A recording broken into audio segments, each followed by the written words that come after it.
This week on Movie Buff, Harrison Ford drops the action for some extreme measures.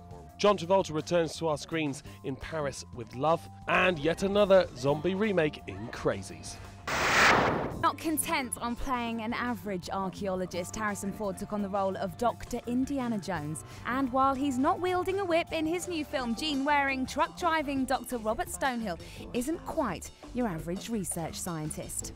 Extraordinary Measures is based on the real-life story of John Crowley, a man whose two youngest children in 1998 were diagnosed with Pompe, a disease which causes muscle weakness throughout the body, affecting everything from the heart to the nervous system. The outlook for kids with Pompe wasn't good, and frustrated by the slow pace of research, he quit his well-paid job to work full-time on finding a cure. Well, don't get your hopes up, kid. Say Hail Mary. Mr. Harrison Ford, what a pleasure to meet you. Thank you very much. You've got grown-up kids, you've got a young son. As a father, you couldn't fail but be moved by this story, could you? Well, yeah, I think anybody, who sees this dilemma feels empathy, sympathy for these people. But that's just where we start. The tale of the Crowley family has been adapted for the big screen. The numerous researchers John met along the way have been turned into one fictional character, Dr. Stonehill, played by Harrison Ford, who's not just acting in this film. How does Harrison Ford, the executive producer, get on with Harrison Ford, the actor? Are you tough on yourself? They're not on speaking terms. Brendan Fraser stars as John Crowley. What's John's reaction to his portrayal?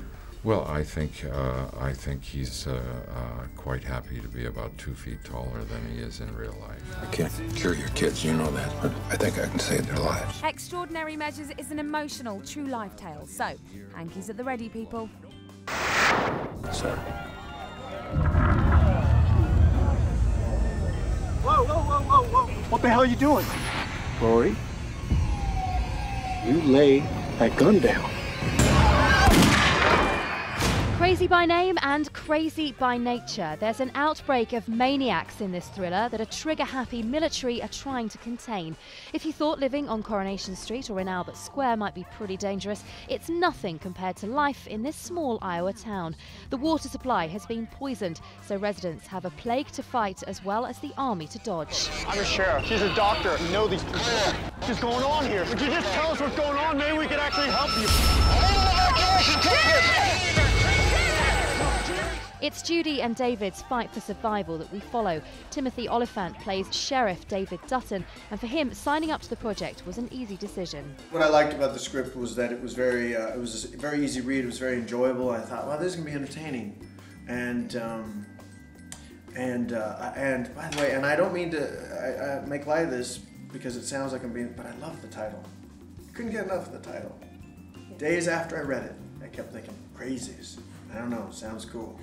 Seen most recently on the big screen in A Perfect Getaway, Timothy stars opposite Rada Mitchell of Silent Hill fame.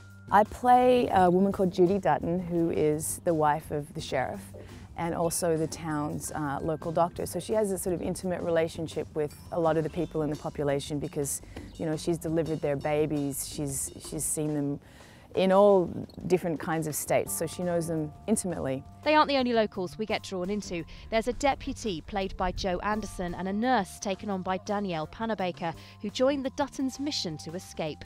Now, film lovers will be aware this is a remake of George Romero's 1973 zombie movie by the same name, only the new Crazies has dropped the zombies. It's being brought up to date. The budget that they had for the original was small. There's only so much you can do.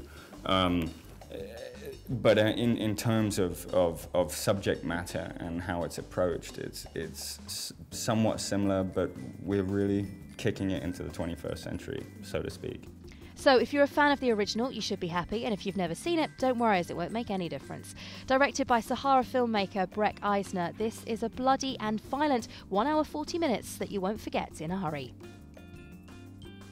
Right with them. I get rushes. He was last seen alongside Denzel Washington in The Taking of Pelham 1, 2, 3. But prepare for an all-new John Travolta partnership in From Paris with Love. Don't be fooled by the title, it's nothing to do with romance. The only passion in this is for all things action, and JT was more than up for the challenge. My athletic background and my dance background allowed me to do it with choreography, let's say. So I didn't want to disappoint them, and I was actually excited that someone really thought that at my age I could do this, you know, and I did it. I did probably 95% of my stunts. He stars as crazed assassin Charlie Wax on a secret mission, who is guided around the French capital by diplomatic aide and wannabe spy James Reese, played by Jonathan Rhys-Meyers. Wax on, wax off. And it's code. Code. Wax is on, he's gonna take you off. Slightly different to Tudors, the period drama he's best known for, but the actor reckons signing up was a no-brainer. I first received the script to my house in London, and I read it in 45 minutes, very, very quickly, so I knew the film was going to have an incredibly fast pace. I knew that Luc Besson and Virginie Besson were going to produce it, and I knew that Pierre Morel was going to direct it. I knew that John Travolta was going to be the star of it, so all of these elements immediately to a young actor are incredibly attractive. With a team that includes the filmmakers behind movies like Taken, The Big Blue and The Fifth Element, you're bound to go in with high hopes. And while there's no doubt you get the bangs for your buck, you can't help thinking you've seen most of this somewhere before. The Odd Couple, The Chase Around the Beautiful City. Sound familiar? So can't promise you'll be head over heels with From Paris, but you may feel a passing crush. Welcome to Paris, baby.